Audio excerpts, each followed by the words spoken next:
ሐዋርያት ሥራ ምዕራፍ 10 ቁጥር 9 እነርሱም በነገው ሲሄዱ ወደ ከተማም ሲቀርቡ ጴጥሮስ በ6 ሰዓት ያህል ይጸልይ ዘንድ ወደ ጣራው ወጣ። ጣራ ማለት ደርቡ ላይ ከቤቱ ደርብ ላይ ወጣ። እሺ ተርቦም ሊበላ ወደደ። ሲያዘጋጁለትም ሳሉ ተመስጦ መጣበት። ተመስጦ ውስጥ ሆነ። እሺ ሰማይ ተከፍቶ በአራት ማዕዘን የተያያዘ ታላቅ ሸማ ታውቃላችሁ? ነጭ ልብስ ነጭ የተዘረጋ ግን በአራት አቅጣጫ ነው የተያያዘው። በአራት አቅጣጫ የተያያዘ አራቱን ወንጌል ዓለም አቀፋዊ ስራ ነው የሚሰራው ማለት ነው። ሰማይም ተከፍቶ በአራት ማዕዘን የተያያዘ ታላቅ ሸማ የሚመስል ዕቃ ወደ ምድር ሲወርድ አየ። እሺ በዚያውም አራት እግር ያላቸው ሁሉ አራዊትም በምድርም የሚንቀሳቀሱት የሰማይ ወፎችም ነበሩበት። ጴጥሮስ ሆይ ተነሳና አርደህ ብላ የሚልም ድምፅ ወደ እርሱ መጣ። ጴጥሮስ ግን ጌታ ሆይ አይሆንም፣ አንዳች ርኩስ የሚያጸይፍም ከቶ በልቼ አላውቅምና አለ። ደግሞም ሁለተኛ እግዚአብሔር ያነጻውን አንተ አታርክሰው የሚል ድምፅ ወደ እርሱ መጣ። ይህም ሶስተኛ ጊዜ ሆነ። እንዲያውም ዕቃው ወደ ሰማይ ተወሰደ። ጴጥሮስም ስላየው ራእይ ምን ይሆን ብሎ በልቡ ሲያመነታ እነሆ ቆርኔሌዎስ የላካቸው ሰዎች ስለ ስምዖን ቤት ጠይቀው ወደ ደጁ ቀረቡ እያለ ይቀጥላል። እንግዲህ ጴጥሮስ በተመስጦ ውስጥ ሆኖ 6 ሰዓት ላይ ነው። በተመስጦ ውስጥ ምግብ እያዘጋጁለት እርሱ በተመስጦ ውስጥ ሆነ። ያን ጊዜ ሰማይ ተከፈተ።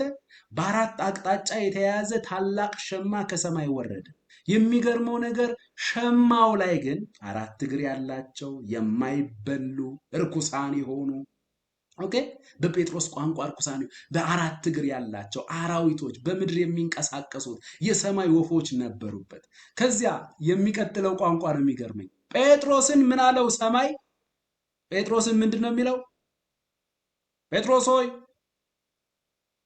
ተነሳና አርደህ ብላ የሚል ድምፅ ወደ እርሱ መጣ። ጴጥሮስም ጌታ ሆይ አይሆንም፣ አንዳች ርኩስ የሚያጸይፍም ከቶ በልቼ አላውቅም አለ። እግዚአብሔር ያነጻውን አንተ አታርክስ የሚል ድምፅ መጣ። ተመልከቱ፣ ከሰማይ የወረደው ሸማ ጌታችን ኢየሱስ ክርስቶስ። ሸማው ላይ ግን ሸም ያለባቸው በራሳቸው ብቁ ያልሆኑ ደካሞች የሆኑ ኃጢአተኞችና አመፀኞች የነበሩ ነገር ግን በሸማው የተጠቀለሉ ሸማው ላይ የተቀመጡ ሸማው ጽድቃቸው የሆነ ሸማው ቅድስናቸው የሆነ ሸማው ንጽህናቸው የሆነ ክፍሎች አሉ። በራሳቸው ብቃት ተቀባይነትን ማግኘት። ሸማው ሲጀመር ከሰማይ እንደወረደ እንዳትረሱ። ከሰማይ የወረደ ነው። በአራት አቅጣጫ የተያዘ ነው ሲል በአራት አቅጣጫ ዓለም አቀፋዊ የቤዛነት ስራ ነው የተሰራው። ዓለም አቀፋዊ የማዳን ስራ ነው በክርስቶስ ለዓለም ሁሉ የሆነ ነው። የቤዛነቱን ወደ አራቱም አቅጣጫ የሚሰበክ ወንጌል ነው። እላዩ ላይ ግን የተቀመጡት አንዱ እኮ እኔ ነኝ፣ አንዱ እኔ ነኝ፣ አንዱ ማን ነው እዚህ ቤት? አንዱ አንተ ነህ፣ አንዱ አንቺ እኮ ነሽ።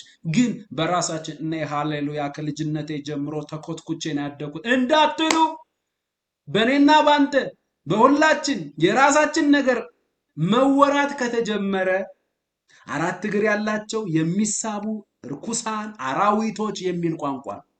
በአጭሩ እዚህ ላይ የተዘረዘሩት ሁሉ አህዛብን ነው የሚወክሉት። ቢኮዝ ቀጥታ ጴጥሮስ ሲነቃ ከቆርኔሌዎስ ዘንድ ነው ሰዎች ተልከው የመጡት። ወደ ቆርኔሌዎስ ሄዶ ሊሰብክ ነው። ወንድሞቼ ባካችሁ፣ እህቶቼ ባካችሁ፣ በራሳችን ብቃት በራሳችን ጥረት ብላችሁ ደህንነታችሁን አታስቡ። ሸማው ነው ሰው ያደረገን። ሸማው ነው ቅዱሳን ያደረገን። ሸማው ነው የእግዚአብሔር ልጆች ያደረገን። ሸማው ነው የጽድቅ ልብሳችን። ሸማው ነው ትምክህታችን። ከሰማይ የወረደው ነጩ ልብስ፣ ነጩ ሸማ።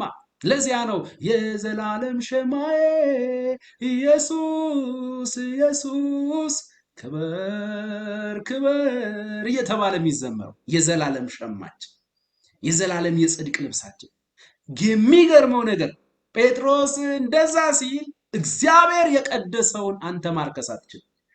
እግዚአብሔር ሰማይ ምን እንዳለው ተመልከቱ። ጴጥሮስ ዋና ሐዋርያ አእማድ የሆነውን ጴጥሮስ እኔ ጌታ ሆይ እርኩስ ነገር ወደ አፌ ገብቶ አያውቅም ሲል እግዚአብሔር የቀደሰውን አንተ ማርከስ አትችልም ብሎ ጴጥሮስን ሰማይ ተናግሮታል። ስለዚህ ወንድሞቼ እህቶቼ መድረክ ላይ የሚቆሙ ሰዎች እናንተን መኮነን እናንተን አትረቡም ማለት እናንተን መንቀፍና መስደብ አይችሉም።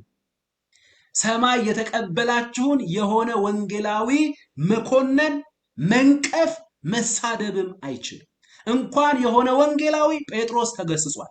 ጴጥሮስን እግዚአብሔር ተናግሮታል። እግዚአብሔር የቀደሰውን አንተ ማርከስ አትችልም።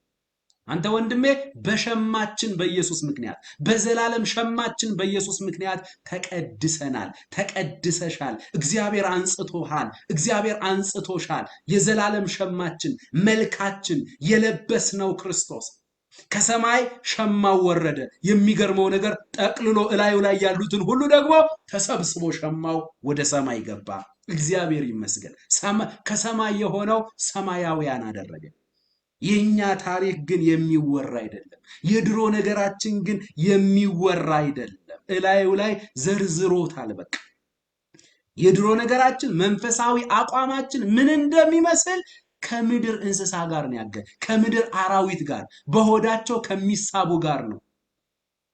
አየው እኔ ድሮ እንዳትል ትምክህት ይጥፋ። ትምክህትህን አስወግደው። ትምክህትህን ክርስቶስ አድርገው። ያኔ መካከለኛው መስቀል ላይ ያንተ ያንቺ የኛ የዘላለም ሸማ ለመሆን እርቃኑን የተንጠለጠለልን የናዝሬቱ ኢየሱስ ትምክህታችን እርሱ ነው። ስሜ ክብሬ አትበሉ፣ ስማችንም ክብራችንም የናዝሬቱ ኢየሱስ።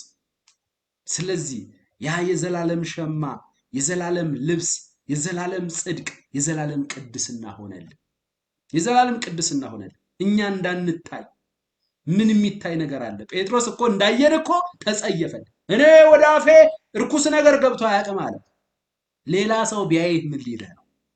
ስለዚህ ያለ ክርስቶስ አንተ፣ ያለ ክርስቶስ አንቺ እህቴ፣ ያለ ክርስቶስ አህዛብ ይህንን ይመስላል፣ ይህንን ይመስላል። ስለዚህ ምንም ትምክህት አያስፈልግም። ምንም እኔ ያለ ክርስቶስ ድሮም በጣም ጥሩ ሰው ነህ እንዳትሉ፣ እኔ በአንድ እግሬ ቆሜ ባለሁበት ሰዓት ነው የተገናኘኝ እንዳትሉ። እንደዚህ በነበርንበት በጳውሎስ ቋንቋ ደግሞ በኃጢአታችንና በበደላችን ሙት በነበርንበት የሞተ ሰው ለብርሃን ዓለም በራሱ ብቃት ሪስፖንስ መስጠት አይችልም። በእንደዛ አይነት ሁኔታ ውስጥ በነበርንበት ሰዓት እግዚአብሔር ምሕረት ተገለጠች። የአባባ ዘላለማዊ ፍቅር በልጁ በኩል ተገለጠ። በልጁ በኩል ሕይወትን ሰጠን፣ ከእርሱም ጋር አስነሳን። ከዚያ ከሙታን ሰፈር አሁን ከተባለው ዝርዝር ነገር አወጣንና ከልጁ ጋር የጸጋው ባለጠግነት ይመሰገን ዘንድ በሰማያዊ ስፍራ በቀኙ አስቀመጠን። ከሰማይ የወረደው ሸማ ሰማያውያን አድርጎን፣ አጽድቆን፣ አጥቦን፣ ቀድሶን እግዚአብሔር ልጆች አድርጎን፣ አገራችንን ቀይሮ ሰብስቦን ይዞን ገባ። በቀኙ አስቀመጠን። ታሪካችን እንደዚህ ነው። ስለዚህ ከክርስቶስ ኢየሱስ ጋር አንድ ትሆኑ ዘንድ የተጠመቃችሁ ሁሉ ማንን ለብሳችኋል? ክርስቶስን። ዛሬ ያወራናት እችን ጥቅስ ነው። በሚቀጥለው ደግሞ ቀጣዩን እንመለከታለን። ከእግዚአብሔር ከአባታችን ከጌታም ከኢየሱስ ክርስቶስ ብዙ ጸጋ፣ ብዙ ሰላም፣ ብዙ ምሕረት ለሁላችን ይሁን። አሜን።